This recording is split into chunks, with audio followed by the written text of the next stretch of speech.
نحمده ونصلي على رسوله الكريم اما بعد۔ قابل احترام بزرگوں اور بھائیوں،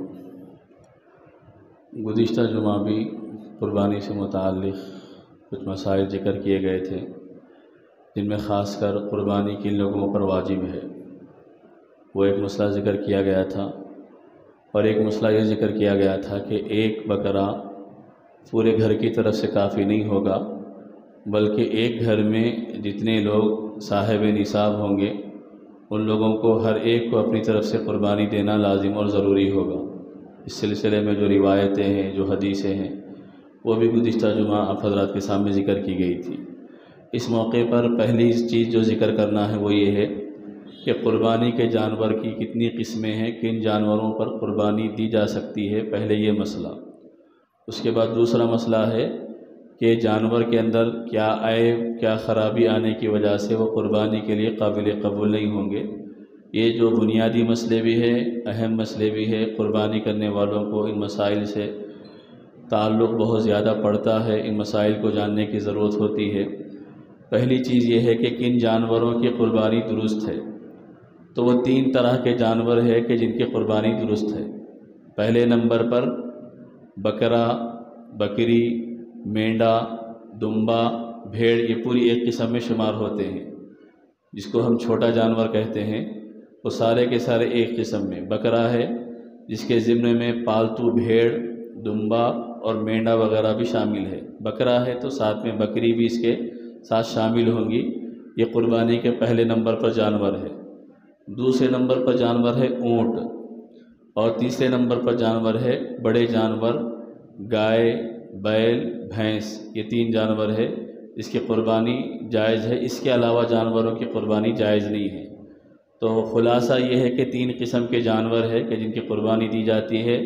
ایک ہے بکرا، بکری، بھیڑ، دمبا، اسی طرح مینڈا، اس میں میل فیمیل، اس کا نر و مادہ دونوں بھی شامل ہے۔ اسی طرح اونٹ، اونٹنی، یہ بھی قربانی کے جانور ہے۔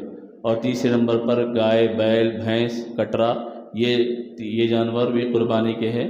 ان میں یہ بھی ذکر کر دیا گیا تھا کہ بڑے جانور میں 7 حصے ہوں گے، چھوٹے جانور میں صرف ایک ہی آدمی کی طرف سے وہ قربانی کے لیے کافی ہوگا، اس میں حصے نہیں کیے جا سکتے۔ ذکر کیا گیا ہے کہ گائے کی قربانی کرنا اسلام میں بلا شبہ جائز ہے، اور اس کی قربانی پر پابندی لگانا محض ظلم ہے، لیکن اگر کسی وجہ سے کسی جگہ ملکی قانون کی خلاف ورزی سے، فتنے کے اندیشے کی وجہ سے گائے کی قربانی سے احتیاط کی جائے تو یہ بھی درست ہے۔ مثال کے طور پہ ہمارے پاس یا بعض علاقوں میں بہت زیادہ سختی کی جاتی ہے کہ گائے کی قربانی نہ دے، گائے کی قربانی کے بجائے آدمی بیل وغیرہ کی قربانی دے تو بلا کسی کراہت کے قربانی جائز ہو جائے گی۔ بعض وجہ شر سے بچنے کے لیے یا زیادتی سے بچنے کے لیے احتیاط بھی کرنا پڑتا ہے، اور اس کے علاوہ ہمارے پاس اس کا متبادل موجود ہے۔ اگر آپ یہ نہیں دے سکتے تو اس کے علاوہ دوسرا جانور ہے کہ جس کی قربانی میں شریک ہو سکتے ہیں۔ ایک مسئلہ کن جانوروں کی قربانی کرنا ہے یہ ہو گیا۔ دوسرا مسئلہ ہے کہ جانوروں کی عمریں کیا ہوں گی۔ بڑے جانور کی 2 قسمیں ہیں، چھوٹے جانور ایک ہے، اس کی کئی قسمیں ہیں۔ تو جن جانوروں کی قسمیں ہیں تو پہلے نمبر پہ ہے بکرا، بکری، جس کے بارے میں ہم نے سنا۔ بکرا، بکری 1 سال کا مکمل ہونا ضروری ہے۔ البتہ دمبا یا بھیڑ اگر اتنا موٹا اور صحت مند ہو کہ 1 سال سے کم بھی ہو تو ان کی قربانی درست ہے، مگر وہ 6 مہینے سے زیادہ ہونا چاہیے۔ بکرا، بکری کا 1 سال ہونا ضروری ہے۔ دمبا اور بھیڑ ہے، اگر صحت مند ہو، دیکھنے میں بڑا لگتا ہو تو 6 مہینے کا بھی کافی ہے۔ گائے، بھینس وغیرہ کے اندر 2 سال کا ہونا ضروری ہے۔ اونٹ کے اندر 5 سال کا ہونا ضروری ہے۔ یہ جانوروں کی عمریں ہیں۔ بکرا، بکری 1 سال، بھیڑ، دمبا وغیرہ اگر 1 سال سے کم ہے، 6 مہینے کا ہے، لیکن فربا صحت مند ہے تو اس کی قربانی جائز ہے۔ اونٹ، گائے وغیرہ، گائے بھینس وغیرہ 2 سال ہونا ضروری ہے، اور اونٹ کے لیے 5 سال ہونا ضروری ہے۔ یہ قربانی کے جانوروں کی عمریں ہیں۔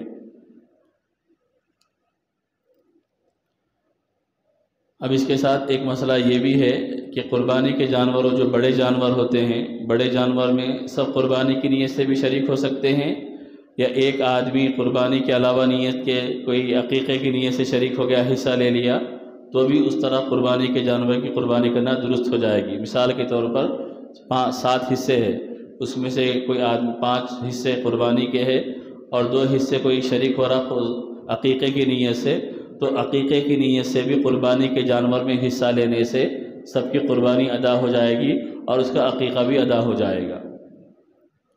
تو بس 2 حصے ہوئے جانور کے بارے میں، عمروں کے بارے میں۔ یہ مسائل پورے ہونے کے بعد آپ لوگوں کو کچھ پوچھنا ہے تو آپ لوگ اس سلسلے میں پوچھ لے سکتے ہیں، یہ سارے مسائل ہونے کے بعد۔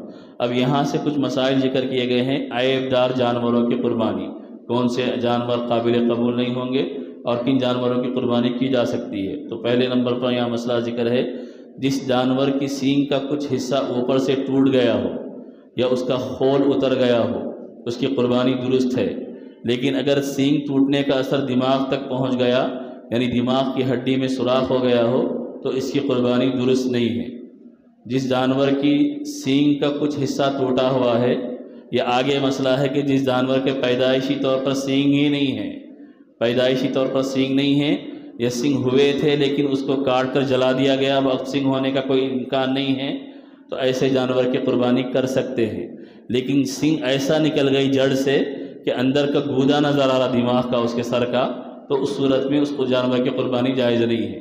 قربانی کی سینگ ٹوٹی ہوئی ہے جانور کی، یا پیدائشی طور پر سینگ ہی نہیں ہے، یا سینگ تھے لیکن ابتدا میں سینگ جب نکلنے لگے تو اس کو جلا دیا گیا، کاٹ دیا گیا، تو ایسے جانور کو خریدا جا سکتا ہے۔ جانور کے کان کٹے ہوئے ہوں، اگر جانور کا کان تھوڑا کٹا ہوا ہے تو اس کی قربانی درست ہے، لیکن اگر کان کا اکثر حصہ کٹ گیا تو اس کی قربانی درست نہیں ہے۔ پاؤں حصہ کٹا ہوا ہے تو قربانی کے لیے وہ جانور استعمال ہو سکتا ہے۔ آدھے سے زیادہ کٹ گیا، پاؤں سے زیادہ کٹ گیا، تو پھر وہ قربانی میں وہ جانور نہیں لے سکتے جس جانور کے کان کٹے ہوئے ہوں۔ البتہ اس میں ایک مسئلہ یہ ہے کہ جانور کے کان درمیان سے بعض اوقات چیر دیے جاتے ہیں، 2 ٹکڑے 2 حصے کر دیے جاتے ہیں جانور کے کانوں کو، تو اس صورت میں اس جانور کو قربانی کے لیے خریدا جا سکتا ہے۔ لیکن چیرنا الگ عمل ہے اور کٹا ہوا ہونا الگ عمل ہے۔ تو جس جانور کے کان 1/3 سے زیادہ کٹے ہوئے ہوں گے، پاؤں سے زیادہ کٹے ہوئے ہوں گے، تو پھر اس جانور کی قربانی درست نہیں ہوگی۔ تھوڑے کٹے ہوئے ہوں تو اس جانور کی قربانی درست ہوگی۔ جس جانور کی آنکھ کی بینائی بالکل یا اکثر چلی گئی ہو تو اس کی قربانی بھی درست نہیں۔ جس جانور کے دانت بالکل نہ ہوں یا اکثر ٹوٹ چکے ہوں تو اس کی قربانی بھی درست نہیں ہے۔ اور جس جانور کی 2-4 دانت ٹوٹے ہوئے ہوں کہ اسے چارہ کھانے میں زیادہ دشواری نہ ہوتی ہو تو اس کی قربانی میں کوئی حرج نہیں ہے۔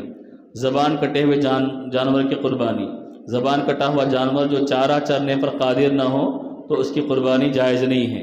بکریوں کے بارے میں لکھا ہے کہ بکریاں زبان سے نہیں دانتوں سے چرتے ہیں، اور گائے وغیرہ کے بارے میں لکھا ہے کہ وہ زبان سے چارہ چرتی ہے۔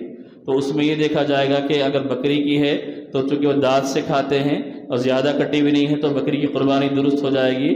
لیکن بڑے جانور میں چونکہ زبان استعمال کرتے ہیں چارہ چرنے میں، ان کی زبان کٹی ہوئی ہوگی جس سے وہ چارہ چرنے پر قادر نہیں ہوں گے تو اس کی قربانی درست نہیں ہوگی۔ اور ایک مسئلہ دم کا ہے، اگر دم کا اکثر حصہ کٹا ہوا ہے تو ایسے جانور کی قربانی بھی درست نہیں۔ اگر معمولی بالکل تھوڑا حصہ کٹا ہوا ہے تو اس کی قربانی درست ہے۔ عام طور پر جو لوگوں کو پیش آتے ہیں دم، کانٹے، کان اور سینگ، یہ 3 مسئلے زیادہ پیش آتے ہیں۔ بعض لوگ یہ سمجھتے ہیں کہ جس جانور کے سینگ نہیں ہے لینا ہی نہیں سمجھتے، جانور کے سینگ نہیں ہے لے سکتے۔ کان کا مسئلہ ہے تھوڑا کٹا ہوا ہے چل جاتا، بیچ میں سے چیر کے کچھ اپنے نشانات وغیرہ وہ لگا لیے ہیں تو اس میں بھی وہ چل جاتا۔ دم ہے تو دم تھوڑی نہیں ہے تو چل جاتا، لیکن بالکل ہی دم نہ ہو تو پھر ایسے جانور کی قربانی میں شریک اس کو قربانی کے لیے نہیں خریدنا چاہیے، احتیاط اسی میں ہے۔ لنگڑا جانور، جو جانور بالکل لنگڑا ہو یا اس قدر لنگڑا ہو کہ 3 پاؤں زمین پر رکھتا ہو اور چوتھا پاؤں زمین پر نہ رکھ سکتا ہو تو اس کی قربانی درست نہیں ہے۔ جو بالکل لنگڑا ہے یا پھر 3 پاؤں رکھ رہا اور چوتھا پاؤں بالکل نہیں رکھ سک رہا تو ایسے اس کی بھی قربانی درست نہیں ہے۔ لیکن چوتھا پاؤں رکھ کر وہ آہستہ آہستہ آگے چل سک رہا تو اس صورت میں اس جانور کو قربانی کے لیے خریدا جا سکتا ہے۔ جو جانور بالکل لنگڑا ہو یا اس قدر لنگڑا ہو کہ 3 پاؤں زمین پر رکھتا ہو اور چوتھا پاؤں زمین پر رکھ ہی نہ سکتا ہو تو اس کی قربانی درست نہیں، اور اگر چوتھا پاؤں زمین پر ٹیک کر لنگڑ کر چل سکتا ہو تو اس کی قربانی درست ہے۔ اس کے بعد ایک مسئلہ یہ ہے کہ جانور کے جو تھن ہوتے ہیں، اگر ان تھنوں سے وہ تھن خشک ہو گئے ہیں، چاہے 1 تھن ہو یا 2 تھن ہو، دودھ نہیں آ رہا تو وہ بھی جانور کے لیے عیب ہے، ایسے جانور کو بھی قربانی کے لیے خریدا نہیں جا سکتا۔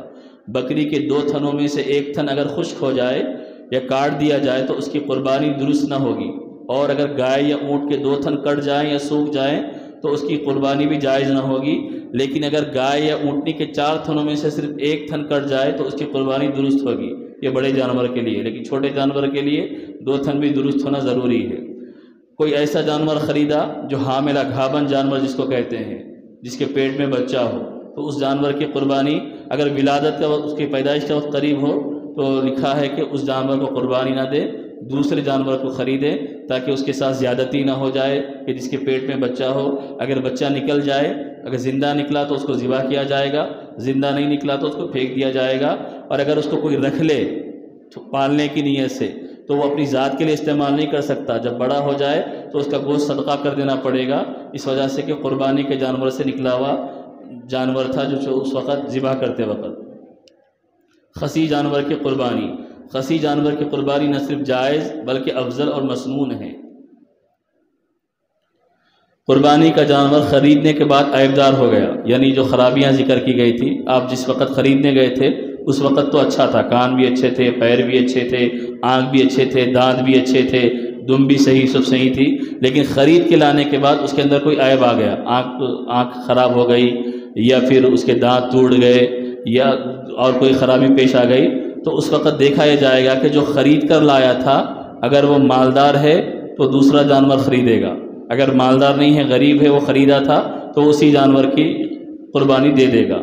اگر خریدتے وقت جانور صحیح سالم تھا لیکن بعد میں عیبدار ہو گیا تو مالدار پر اس کے بجائے دوسرے جانور کی قربانی لازم ہوگی، اور فقیر ہے تو اسی عیبدار جانور کی قربانی کر سکتا ہے، دوسرے جانور کی قربانی اس پر لازم نہیں ہے۔ قربانی کے وقت جانور عیبدار ہو گیا، یعنی پورے مرحلے صحیح ہو گئے، گراتے وقت جب جانور کو ذبح کے لیے لٹایا گرایا جاتا ہے، پیر پہ مار لگ گیا، اب یا پھر کوئی اور عذر پیش آ گیا، تو اس وقت یہ ہے کہ جو جانور پہلے سے صحیح سالم تھا لیکن قربانی کے لیے کوشش کرتے وقت اچھل کود کی وجہ سے عیبدار ہو گیا، تو اب اس کی قربانی کر لے سکتا ہے، دوسرے جانور کو لانے کی ضرورت نہیں، چاہے مالدار ہو یا غریب ہو۔ تو یہ چند مسائل ہے جو قربانی سے متعلق ہے، آگے ذبح وغیرہ کے طریقہ ہے۔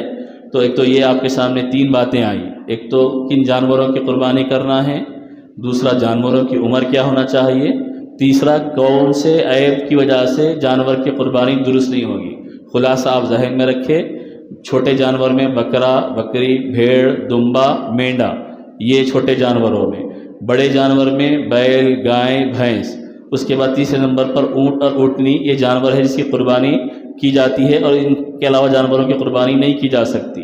عمر کا مسئلہ ہے تو بکرا بکری کے لیے 1 سال ہونا ضروری ہے، بھیڑ دمبا وغیرہ 6 مہینے سے زائد ہو، صحت مند فربا ہو تو اس کی قربانی دی جا سکتی ہے، گائے بھینس کے لیے 2 سال ہونا ہے، اونٹ کے لیے 5 سال ہونا ہے۔ باقی عیب کا مسئلہ ہے تو اگر کسی کے سینگ پیدائشی نہ ہو یا سینگ ٹوٹ گئے ہوں تو ایسے جانور کی قربانی کر سکتے ہیں۔ کان ہے، کان تھوڑا کٹا ہوا تو قربانی کر سکتے ہیں، آدھے سے زیادہ کٹ گیا تو قربانی نہیں کر سکتے۔ کسی کی پیدائشی دم نہیں ہے یا دم بالکل تھوڑی دم نہیں ہے تو اس کی قربانی نہیں کر سکتے، یا زیادہ دم کٹ گئی ہے اس کی قربانی نہیں کر سکتے، تھوڑی دم کٹی ہوئی ہو تو اس کی قربانی کر سکتے ہیں۔ جس کے دانت نہ ہو تو وہ عیبدار ہے، جو زبان کٹ گئی ہو، چارہ چرنے پر قادر نہ ہو تو ایسے جانور کی قربانی نہیں کر سکتے۔ یہ مسئلے ہیں جو عام طور پر پیش آتے ہیں۔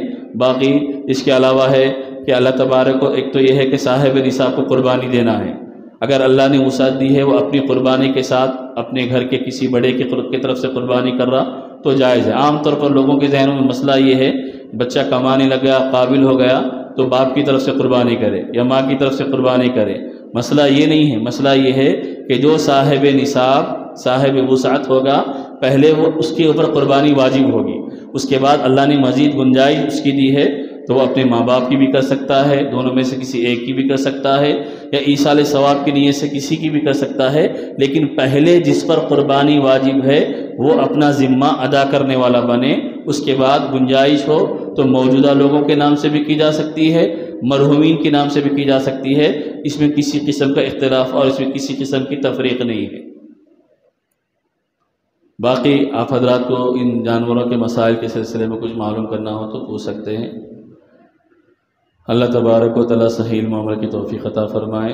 سبحان اللہ بحمدی، سبحانک اللہم وبحمدک، ونشہد ان لا الہ الا انت، ونستغفرک ونتوب الیک۔